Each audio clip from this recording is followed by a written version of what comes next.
Hello friends, आज हम लोग इलेक्ट्रोस्टैटिक्स का लेक्चर नंबर 4 देखेंगे। लेक्चर नंबर 3 में हम लोगों ने कूलम्ब्स लॉ और उससे रिलेटेड नंबरिकल्स और ऑब्जेक्टिव देखे थे। आज हम लोग कूलम्ब्स लॉ से रिलेटेड कुछ नंबरिकल्स देखेंगे जो आईआईटी और नीट से रिलेटेड है, और उसके बाद हम लोग रिलेटिव परमिटिविटी टॉपिक पढ़ेंगे। तो हेडलाइन लगाइए, इलेक्ट्रोस्टैटिक्स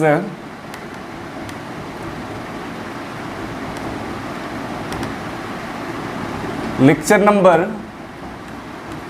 4। तो लेक्चर नंबर 3 में हम लोगों ने नंबरिकल नंबर 4 तक देख चुके हैं। अब हम लोग देखेंगे नंबरिकल नंबर 5। आइए देखते हैं क्या कहता है। नंबरिकल नंबर 5 में कह रहा है two equal charges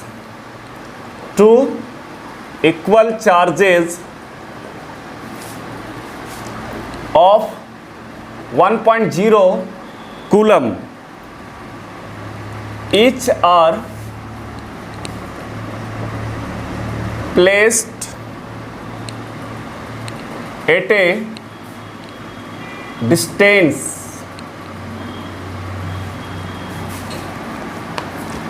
of 5 meter. Find the force between them. चलिए, क्वेश्चन नंबर 5 है जो बिल्कुल आपके सामने है। आइए क्वेश्चन को पढ़ते हैं और समझते हैं कि क्या कहता है। क्वेश्चन कह रहा है कि टू इक्वल चार्ज, दो एक समान चार्ज है, ऑफ 1.0 कूलम ईच आर, जिसका प्रत्येक का मान यानी दोनों का मान 1 कूलम है। तो यहाँ पर हम लोग कहेंगे सॉल्यूशन में कि Q1 और Q2 दोनों इक्वल है और दोनों का वैल्यू क्या है 1.0। तो पॉइंट के बाद 0 को देख कोई फायदा नहीं है, तो डायरेक्ट 1 कूलम लिखेंगे। Are placed at a distance of 5 metre, और कितना डिस्टेंस पर प्लेस्ड है 5 मीटर डिस्टेंस पर। Find the force between them, तो उनके बीच क्रियाशील फोर्स निकाले, यानी F बराबर वाट। तो जब कोई मीडियम ना बोले, ईयर और वैक्यूम भी ना बोले, तो हम लोग ईयर और वैक्यूम का फॉर्मूला लगाएंगे। तो हम लोग जानते हैं, अगला क्लास को पढ़े थे, F बराबर 1/4 pi epsilon net Q1 into Q2 बटे आर स्क्वायर। इसका वैल्यू हम लोग जानते हैं 9 इंटू 10 टू द पावर 9 होता है। Q1 का वैल्यू 1, Q2 का वैल्यू क्या है 1 बटे आर स्क्वायर, यानी आर स्क्वायर डेट मीन्स यहाँ पर क्या हो जाएगा, यानी 5 का स्क्वायर हो जाएगा। यहाँ पर हम लोग क्या करेंगे कि एक 0 धार ले लेंगे, यानी यहाँ से, तो 19 इंटू 10 टू द पावर 8 हो जाएगा, और 1 इंटू 1 तो इतना ही हो जाएगा, और बटे नीचे कितना हो जाएगा 25। अगर हम 5 से डिवाइड करते हैं तो ये 18 हो जाएगा और ये 5 हो जाएगा। इस तरह से हम लोग देख रहे हैं कि यहाँ 18/5 इंटू 10 टू द पावर 8, अगर इसको हम 18 को 5 से डिवाइड करें तो 3.6 आ जाएगा into 10 to the power 8 newton. ही हमारा क्या हो गया, आंसर हो गया। तो बिल्कुल इजी क्वेश्चन है, आप देख रहे हैं। आइए क्वेश्चन नंबर 6 को देखते हैं और क्या कहता है क्वेश्चन नंबर 6। क्वेश्चन नंबर 6 कह रहा है कि find the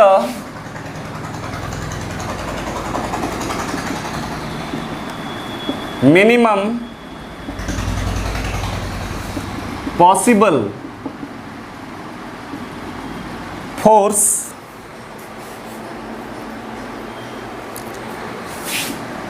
acting between two charges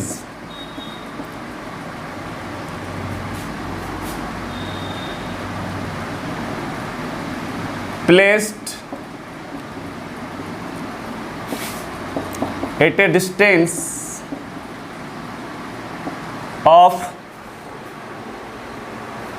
1 meter। काफ़ी इंपॉर्टेंट क्वेश्चन है जो बार बार में इसी तरह क्वेश्चन नीट और आईआईटी में पूछा जाता है, क्योंकि एक कंसेप्चुअल क्वेश्चन है। ठीक है, मोस्ट कंसेप्चुअल क्वेश्चन है, और इसमें आपको फोर्स निकालने के लिए कह रहा है। देखिए, find the minimum possible force acting between two charges, दो चार्जेज के बीच, और दोनों चार्ज एक दूसरे से कितने डिस्टेंस पर है 1 मीटर पर। सबसे बड़ा प्रॉब्लम है कि यहाँ पर चार्ज का मान नहीं दिया है। टू चार्जेज के बीच क्रियाशील इलेक्ट्रिक फोर्स तो मांग रहा है, लेकिन क्या Q1 और Q2 का वैल्यू दिया हुआ है? पूरा क्वेश्चन पढ़ने के बाद आपको मिलेगा जी सर नहीं, बिल्कुल नहीं दिया हुआ है। मैंने एक टॉपिक पढ़ाया था चार्ज में, प्रॉपर्टीज नंबर 2 या 2 नंबर, कि charge is quantized, charge quantized होता है। और क्वांटाइज में मैंने बताया था कि प्रकृति का जो मिनिमम चार्ज होता है, मिनिमम पॉसिबल जो चार्ज होता है वो होता है 1.6 × 10⁻⁹ कूलम। क्योंकि यहाँ पर जो है कैसा फोर्स मांग रहा है, मिनिमम पॉसिबल यानी न्यूनतम संभव फोर्स मांग रहा है। तो मिनिमम पॉसिबल फोर्स के लिए चार्ज का भी मान क्या हो जाएगा, मिनिमम हो जाएगा। और चार्ज का जो मिनिमम वैल्यू होता है वो होता है 1.6 × 10⁻⁹ तो यहाँ पर हम लोग लिखेंगे V not at the minimum possible charge is 1.6 × 10⁻⁹ coulomb. ध्यान दीजिए, V नॉट एट हम लोग जानते हैं the minimum possible charge is 1.6 × 10⁻⁹ coulomb. तो यहाँ पर हम लोग कहेंगे कि Q1 बराबर Q2 दोनों मिनिमम हो जाएगा, और मिनिमम वैल्यू कितना होता है 1.6 × 10⁻⁻⁹ कूलम। इससे मिनिमम और चार्ज नहीं होता है, ये प्रकृति का सबसे मिनिमम चार्ज है। कितना इलेक्ट्रॉन पर, एक इलेक्ट्रॉन या एक प्रोटॉन पर। अगर कोई बॉडी एक इलेक्ट्रॉन या प्रोटॉन ट्रांसफर करता है तो उस बॉडी पर कितना चार्ज उत्पन्न होगा, इतना चार्ज उत्पन्न हो जाएगा। और डिस्टेंस दिया हुआ है यहाँ पर आपको कितना मीटर, 1 मीटर। आपसे फोर्स मांग रहा है, मिनिमम पॉसिबल फोर्स। तो यहाँ पर हम लोग जानते हैं वही formula, F mean for minimum 1/4 pi epsilon not Q1 × Q2 बटे r²। तो इसका मान 9 × 10⁹ और Q1 का वैल्यू, तो Q1 का वैल्यू यहाँ पर हम लोग देख रहे हैं कि Q1 और Q2 दोनों का वैल्यू सेम है, तो Q1 × Q2 स्क्वायर हो जाएगा। तो 1.6 × 10⁻⁹ का स्क्वायर और बटे r, और r का वैल्यू कितना है 1, तो 1 का स्क्वायर हो जाएगा। तो यहाँ पर हम लोग देख रहे हैं 9 × 10⁹, 1.6 का स्क्वायर हो जाएगा 2.64 × 10⁻⁹, तो -38 हो जाएगा। अब 9 से इसको गुना करेंगे, 9 × 36 का 6 हो जाएगा, हाथ में रहा 3, और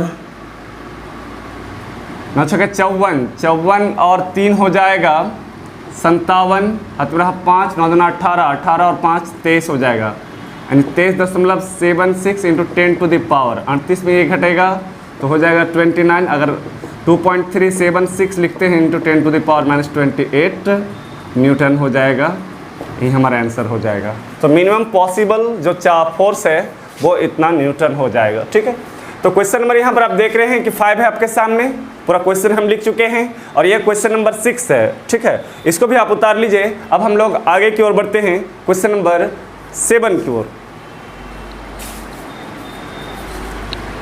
तो आई होप आप लोग उतार लिए होंगे या स्क्रीनशॉट ले लिए होंगे। तो आइए अब हम लोग क्वेश्चन नंबर 7 को देखते हैं और समझते हैं कि क्या कह रहा है। और इसमें 4 ऑप्शन दिया हुआ है जिनमें एक ऑप्शन सही होगा, और इस तरह क्वेश्चन बार बार एंट्रांस एग्जाम में पूछे जाते हैं, इसलिए क्वेश्चन को समझिए। सबसे बड़ा प्रॉब्लम क्या होता है कि हम लोग क्वेश्चन समझना नहीं चाहते हैं। ठीक है, तो क्वेश्चन को समझिए। क्वेश्चन कह रहा है कि 2 particle of equal mass m and charge q are placed at a distance of 16 metre, they do not experience any force, the value of q by m is. यानी कह रहा है कि 2 पार्टिकल है जिसका इक्वल मास है और इक्वल चार्ज है, यानी दोनों पर इक्वल मास भी है। सपोज डेट, चलो मैं सॉल्यूशन कर रहा हूँ, यहाँ पर ध्यान दो। एक बॉडी यहाँ पर है जिसका मास m है, और दूसरा बॉडी यहाँ पर है जिसका मास m है, और दोनों पर चार्ज भी इक्वल है। इस पर भी q है और इस पर भी क्या है, q है। और दोनों जो है कितना डिस्टेंस, r बराबर 16 मीटर डिस्टेंस पर स्थित है। चलो, तो हम लोग जान रहे हैं कि जब दोनों बॉडी पर चार्ज है तो चार्ज पर लगने वाला फोर्स इलेक्ट्रिक फोर्स जो कूलम्स लॉ द्वारा निकला जाएगा, और मास है तो ग्रेविटेशनल फोर्स, यानी मास के कारण लगने वाले फोर्स को ग्रेविटेशनल फोर्स कहा जाता है, और चार्ज के कारण लगने वाले फोर्स को इलेक्ट्रिक फोर्स कहा जाता है। यहाँ पर क्वेश्चन उठ रहा है कि they do not experience any force, वे दोनों बॉडी एक दूसरे पर कोई फोर्स आरोपित नहीं करते हैं। तो the value of q by m is, तो q बटे m का वैल्यू क्या हो जाएगा। यानी Q बटे M का अनुपात मांग रहा है। काफी कंसेप्चुअल क्वेश्चन है, समझना पड़ेगा। तो यहां पर हम लोग कहेंगे कि they will not any experience force then, अगर वो दो बॉडी अगर वो फोर्स का अनुभव नहीं करता है तो इन दिस कंडीशन जो ग्रेविटेशनल फोर्स है या इलेक्ट्रिक फोर्स एक दूसरे के क्या हो जाएगा, बराबर हो जाएगा। तो दोनों चार्ज के बीच लगने वाले फोर्स को इलेक्ट्रिक फोर्स कहा जाता है और दोनों चार्ज मास के बीच लगने वाले फोर्स को ग्रेविटेशनल फोर्स कहा जाता है।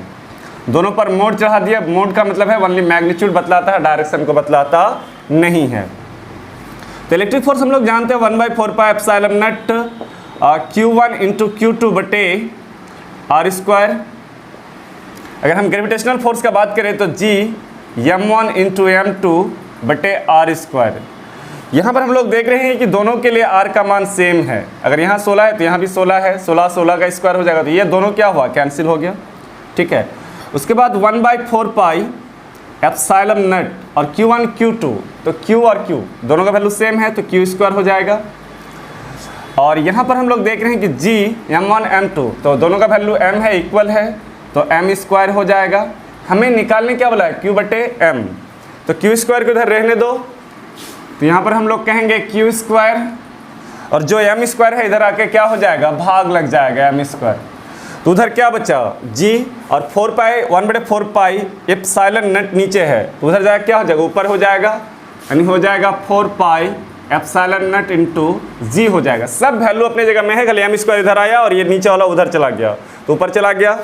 अब है कि इन पर दोनों पर स्क्वायर है तो Q बटे M का स्क्वायर कर सकते हैं, 4πε0 इंटू G, स्क्वायर उधर जाएगा तो उधर क्या चढ़ जाएगा, रूट चढ़ जाएगा, यानी 4πε0 इंटू G। ठीक है, तो हम लोग यहाँ पर ऑप्शन नंबर देख रहे हैं 1 बिल्कुल गलत, B वो भी सही नहीं है, C D इसका सही ऑप्शन हो जाएगा, यानी ऑप्शन नंबर क्या हो जाएगा, D करेक्ट ऑप्शन हो जाएगा। तो उतार लीजिए, बिल्कुल इजी है। क्योंकि चार्ज के कारण इलेक्ट्रिक फोर्स और मास के कारण ग्रेविटेशनल फोर्स, और जब एनी फोर्स एक्सपीरियंस नहीं करेगा तो in this condition electric force और ग्रेविटेशनल फोर्स का जो मान है वो क्या हो जाएगा, बराबर हो जाएगा। तो इसको नोट कर लीजिए। आइए अगला क्वेश्चन की ओर हम लोग आते हैं।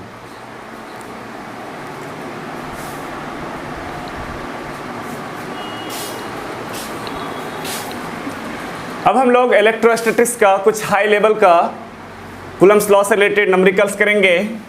क्वेश्चन नंबर 8 आइए देखते हैं और समझते हैं। क्वेश्चन नंबर 8 कह रहा है कि एक इक्विलैटरल ट्रायंगल है, ध्यान दीजिए सबको। ये इक्विलैटरल को हिंदी में समबाहु बोलते हैं, जिसका तीनों भुज आपस में बराबर हो। इक्विलैटरल ट्रायंगल, समबाहु त्रिभुज, और तीनों कोने पर जो है 1 माइक्रोकूलम चार्ज और यहाँ भी 1 माइक्रोकूलम चार्ज रखा हुआ है। इसे पॉइंट ए मान लिए, इसे पॉइंट बी मान लिए और इसे पॉइंट सी मान लिए। क्वेश्चन में कह रहा है कि किसी इक्विलैटरल ट्रायंगल के तीनों कोने पर यानी ऑल कॉर्नर्स पर 1 माइक्रोकूलम चार्ज रखा हुआ है और इसका जो भुजा है वो 1 cm दिया हुआ है, 1 cm। तो यहाँ पर हम लोग देख रहे हैं कि Q1 बराबर Q2 बराबर Q3, तीनों जो चार्ज का मान है इसको Q1 मान लेते हैं, इसको Q2 मान लेते हैं और इसको क्या मान लेते हैं, Q3। ठीक है, और तीनों का जो वैल्यू है वो इक्वल है, या फिर ऐसा भी मान सकते हैं, इसे QA मान लेते हैं, इसे QB मान लेते हैं और इसे क्या मान लेते हैं, QC मान लेते हैं, यानी अलग अलग जो पॉइंट है, और सबका मान 1 माइक्रोकूलम है। तो हम लोग जानते हैं कि माइक्रो तो ऐसा ही नहीं है, तो इसको हटाएंगे तो क्या हो जाएगा, 10⁻⁻6 कूलम, और डिस्टेंस का मान r बराबर दिया है 1 सेंटीमीटर, दैट मीन्स 1 × 10⁻2 मीटर दिया हुआ है। अब यहाँ पर क्वेश्चन क्या कह रहा है, क्वेश्चन कह रहा है कि determinate the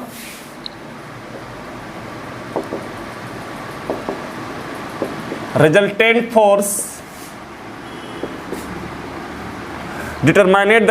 force on the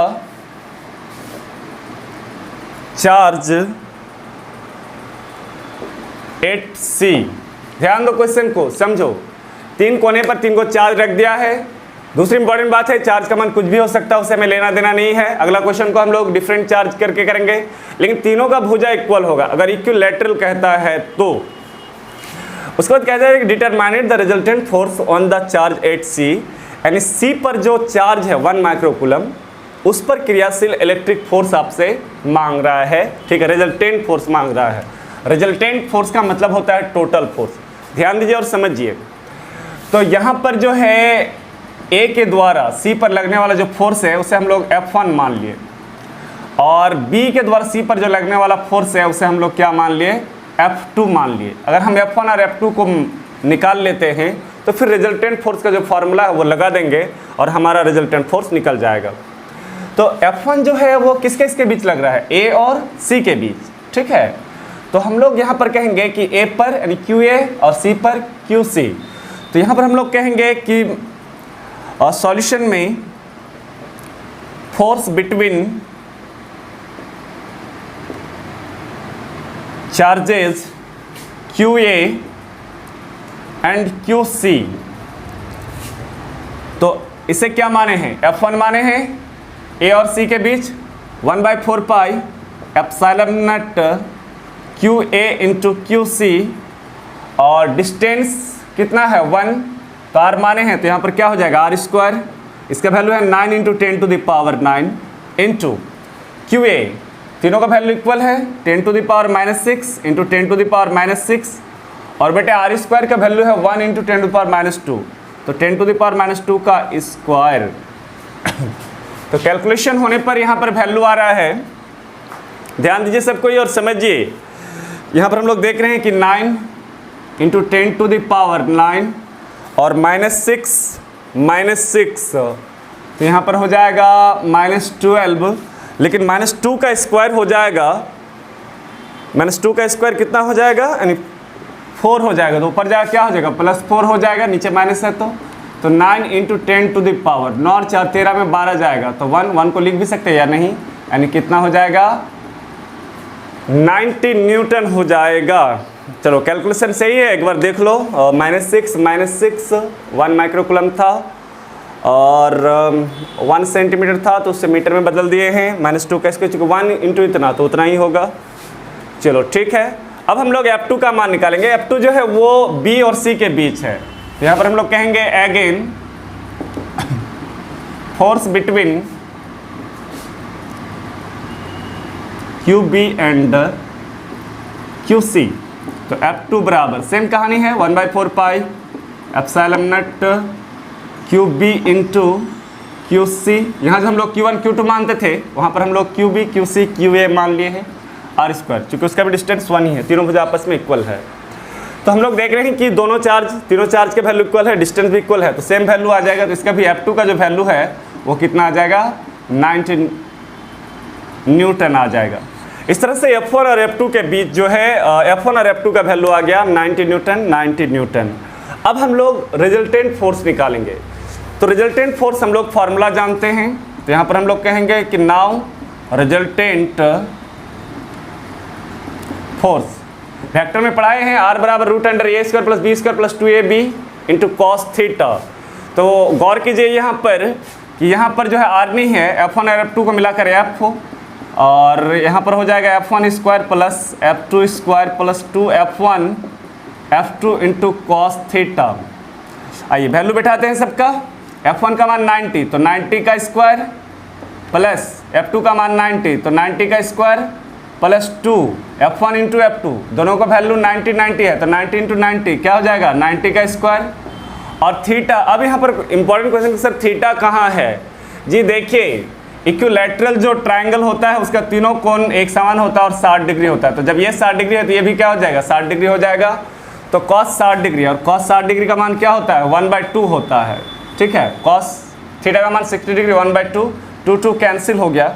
अच्छा 90 कॉमन आएगा ना 90, तो 90 जैसे कॉमन आएगा तो एक क्या हो जाएगा बाहर हो जाएगा क्योंकि स्क्वायर है, और घर में बच जाएगा यहाँ पर 1 क्या बच जाएगा √3 न्यूटन। ही हमारा क्या हो गया आंसर हो गया। क्या आप लोग समझे यहाँ पर। और 90 का स्क्वायर है तीनों जगह, तो कॉमन ले लिए तो 1 + 1 + 1, तो यहाँ पर क्या हो जाएगा √3 हो जाएगा, या तो फिर आप तोड़ के भी निकाल सकते हैं, आप देखेंगे इतना ही इसका आंसर आएगा। चलो आई होप कि आप लोगों को समझ में आ गया होगा। ये क्वेश्चन काफ़ी इंपॉर्टेंट है, बार बार एंट्रांस एग्जाम में पूछे जाते हैं, बिहार बोर्ड में भी, CBSE बोर्ड में भी, या कोई भी स्टेट बोर्ड हो, ठीक है, पूछे जाते हैं। तो रिवाइजिंग कीजिए 1-2 बार, और बहुत सारे सवाल बुक से बनाइए, ठीक है, DC पांडे से बनाइए, SC वर्मा से बनाइए, ऐसा लड़ोरा से बनाइए, NCERT से बनाइए, जो भी आपके पास बुक्स हैं। देखिए कोई भी बुक ख़राब नहीं होती है, बहुत सारे ऐसे टीचर हैं या फिर बहुत सारे स्टूडेंट बोलते हैं कि सर ये बुक अच्छी है, वो बुक अच्छे नहीं है, गलत बात है। बुक कभी ख़राब नहीं होता, वो टीचर ख़राब है या स्टूडेंट्स ख़राब है, बुक कभी ख़राब होते हैं, ठीक है। आप बनाइए, उसको सॉल्व कीजिए। हाँ, ये बोल सकते हैं कि सर इसमें ज़्यादा एरर है, इसमें कम एरर है, ये हो सकता है, लेकिन बुक खराब नहीं होती है, ठीक है। ये गलत सोच है, गलत बात है हम लोग का।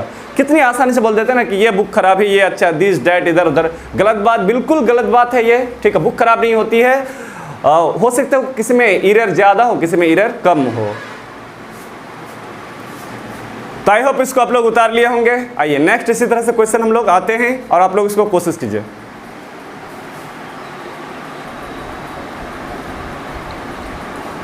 तो आइए क्वेश्चन नंबर 9 को देखते हैं।